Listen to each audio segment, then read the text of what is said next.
That's just the most beautiful thing that I don't know what this is. Baby Factory is open for business. Oh my God! We were gonna start a family.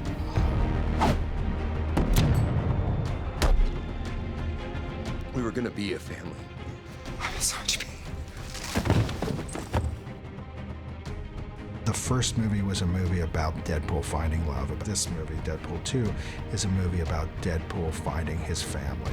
I wouldn't call it a family-friendly film. But that's where you'd be wrong. Deadpool 2 is a family film. It's a beautiful story of really life and death and coming to terms with love and what it means to have a family.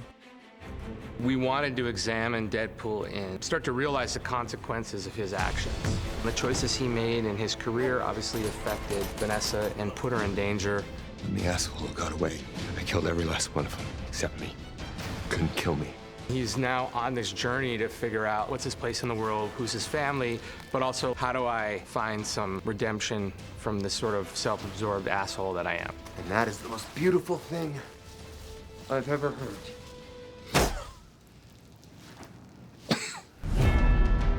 We love the idea of family, and in order for Deadpool to take flight and work as a character, you have to take everything away from him. You have to disarm him and put him in the underdog position and make him vulnerable. That's the challenge in creating the story, is that you have to put this guy in a position in which the audience is unconditionally rooting for him, even though he is the most self-destructive creature on Earth. And that's the fun of it. One of the things that made Deadpool 1 popular was that while it was silly and irreverent, it also had a heart, and it had real angst and real grounded emotions. Your heart's not in the right place. What? As much as I said looking cool matters, if all it is looking cool, you won't get a lot of mileage out of it. It's got to have meat on the bones. And the one thing that we invested so heavily in was creating characters you care about. Is there a knife in my dick? There's a knife in your dick. The guy that can kind of say anything and get away with it. Those are the fun, real elements, but that can get exhausting, and you can't live in that forever. How many times can you say fuck, or how many times can you have a dick and balls joke? You want to borrow a pair of pants? Apparently a lot.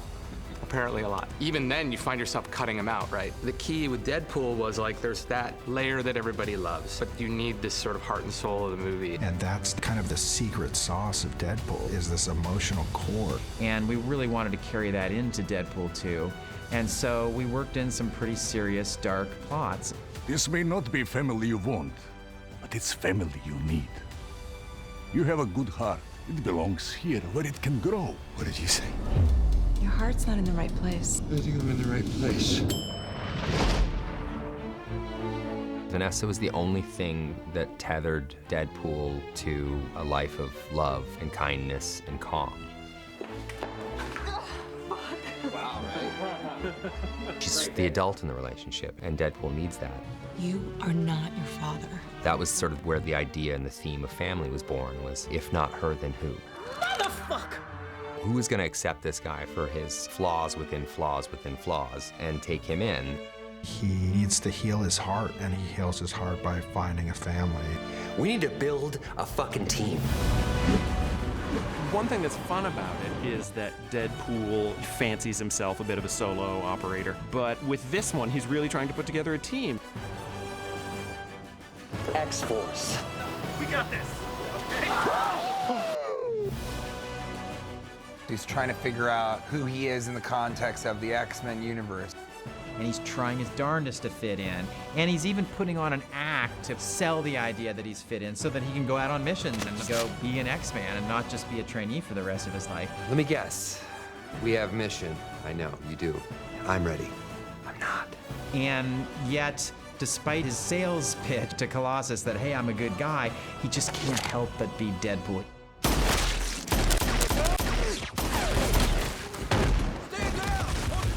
What did you do? Colossus Colossus and Deadpool. They've always had this kind of big brother, little brother relationship. Deadpool's the bratty younger brother. Colossus always trying to lead him to the good side, is keep him on the straight and narrow. So that continues on with this movie. Colossus try to help out Deadpool initially and try to save him from himself. Helps try to train him to become an X-Men. I think that's ultimately what he wants. He'd love to have him as an X-Men. With training, you can be X-Men. You're wasting your time, Shiny Jesus. I think Deadpool also loves Colossus greatly, but he can't help but fuck that relationship up no matter what he does. You have rules. Fuck your rules. Of course, Deadpool screws that up, and you see the first real conflict between Colossus and Deadpool in terms of Colossus actually really losing his temper. I should have left you in a self-pitying mess I found you in. And really being ashamed of Deadpool and heartbroken from Deadpool. You've let me down for the last time, Blade.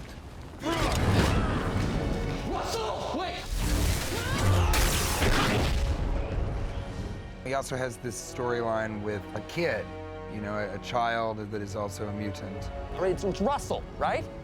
Fire Fist. Look, our... Oh my God. One of the things we're playing with in the movie is the notion of Deadpool having to be a mentor figure or a father figure to a young guy, which is like the worst possible thing you could ever ask Deadpool to do because he's like the least responsible. He can't even take care of himself, really. So you wouldn't want him around your kid, and that to us was fun. Anytime you put him in a situation where you're like, that's the last place I want him, we're like, that's where we want to put him in the movie.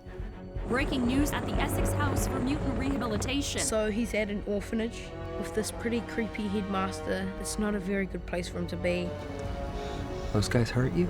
Who? The orphanage is full of young mutant children who all have extraordinary abilities. And in order to create a kind of cognitive therapy that stops them from exploring these abilities, the headmaster has created a form of torture. He fell under the sway of an evil headmaster in this horrible organization that's essentially tortured him and tried to make him ashamed of his powers. When you first see him, he's lonely, he's sad, he's angry. I get it, right? You're scared, alone, you got no family. What? I didn't have a family either. You live in this dump? Well, guess what? I used to live in a shithole just like it. Fire Fist provides Deadpool the connection to his old life in Vanessa. Vanessa and Wade were about to start a family, and what Wade finds in Fire Fist is a potential son. You sacrificed yourself for me. Told you I care about you. You're a good kid, Russell. Wade wants a good life for this kid, and he wants to give this kid a family. He's a lot like Deadpool in that he's a rule breaker, he's irreverent, he's got a foul mouth. Come quietly, or there will be trouble. You stole that from RoboCop. RoboCop. And yet, he's got a hole in his life. He doesn't have parents. He needs an adult figure, and so that becomes Deadpool. Except Deadpool is just the worst father in the world. It ends with me dying of cancer and you winning the Icebox Award for softest mouth. It's sort of like an older brother, little brother. As soon as Fire Fist gets closer to Deadpool, he pushes him away. Beat it. So it's sort of like, oh, I need your help, I need your help. No, sorry. Why are you protecting the kid? I don't give a fuck about him. But then he starts to bond with the kid, and he thinks, oh gosh, maybe this kid and I do have something in common. Maybe I can relate some wisdom to him, as unwise as I tend to be. Kids give us a chance to be better than we used to be. And yet there is a connection between those two. And I think Russell is that entree into Deadpool healing himself. God damn it! I care about you, Russell. And healing Fire Fist in the process. Hey, the bear. It worked. Because of you.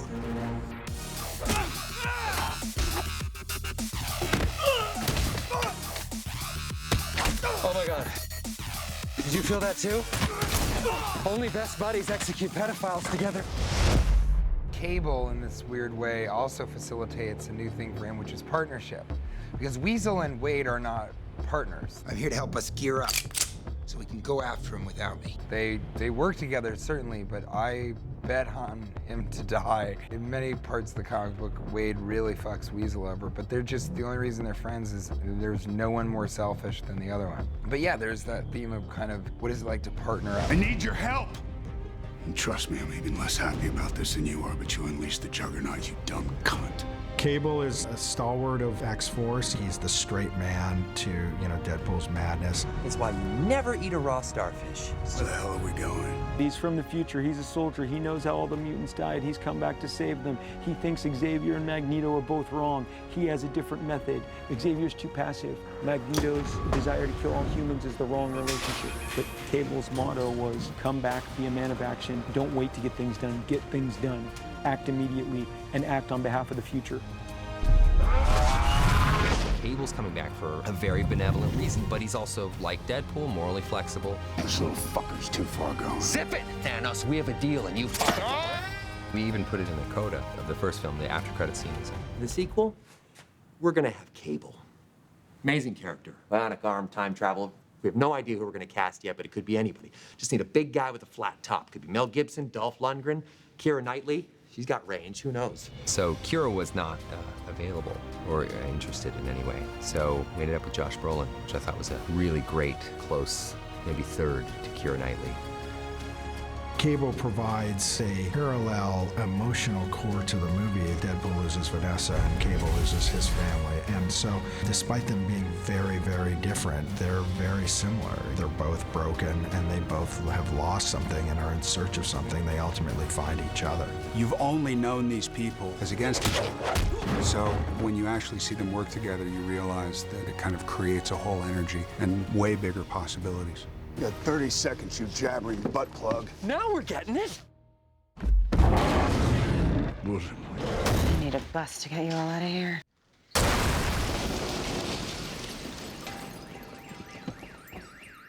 Orphans? Meet Domino. Domino's a badass. She can go toe-to-toe with anybody, especially Deadpool and Cable, and she has a unique power. What's your shtick? I'm lucky. Domino is lucky. That is her superpower, which Deadpool, of course, has an amazing fun time with. This idea of, is luck even a superpower? But it is. Okay. Deadpool's just like, that sounds helpful if we were playing a wicked game of Pai Gow, but we're on a mission here and we need someone with real superpowers. Once again, it all falls on my shoulders. It's why I'm through the... I'm in. I'm sorry, what did you say? Showing Domino's powers of luck was like the most fun that the choreography team had. I mean, it was obviously the biggest challenge for the choreographers. There were a lot of things we were floating around in terms of like, okay, how do we demonstrate this power of luck? How do we make it interesting and compelling? But we kept going back to this Rube Goldberg idea that she does one thing that leads to a series of unlikely events that leads to the thing that she needed to happen right at a critical moment. It's hard to picture, and certainly not very cinematic. She doesn't put up with Deadpool's shit at all. She's just eye-rolling and just can't believe that she's involved in this ragtag group of fuck-ups. She's sort of jaded, takes it for granted, and she's very sort of sarcastic and sardonic. Oh, Cool your pits. They're growing back. I'm talking about your face. She's doing her own thing, and she's coming into this storyline kind of from her own world. She's not really a sidekick. She's a mercenary, and she does the job and then heads out. And yet ultimately learns that that's exactly where she fits in, you know, that's exactly who she is. And she too finds her family in Deadpool and Cable and Colossus and this whole group of what will eventually become X-Force. I think we'd read like 30 different women for the role, and as soon as Zazie walked in, it was over. I mean, I think she was halfway through her first page of dialogue, and I remember looking over it at one of the other producers, and Rhett and Paul, and just going like, and Dave Leitch was just nodding his head in the back. Yep. I mean, I cheered the day they cast Zazie Beetz. I thought she's perfect because who else is going to stand toe-to-toe with Wade and take none of his crap? And Zazie as Domino has done that, as a cheap hat, and then go toe-to-toe with Cable. It's just a great dynamic. We need the code. Try 7? Settle down, Captain Lucky. It's not going to be one number. God, that's lazy writing. Still got it. Deadpool 2 doesn't have the traditional mustache-twirling villain. The villain is actually Fire Fist in the future. You are healed by my hand.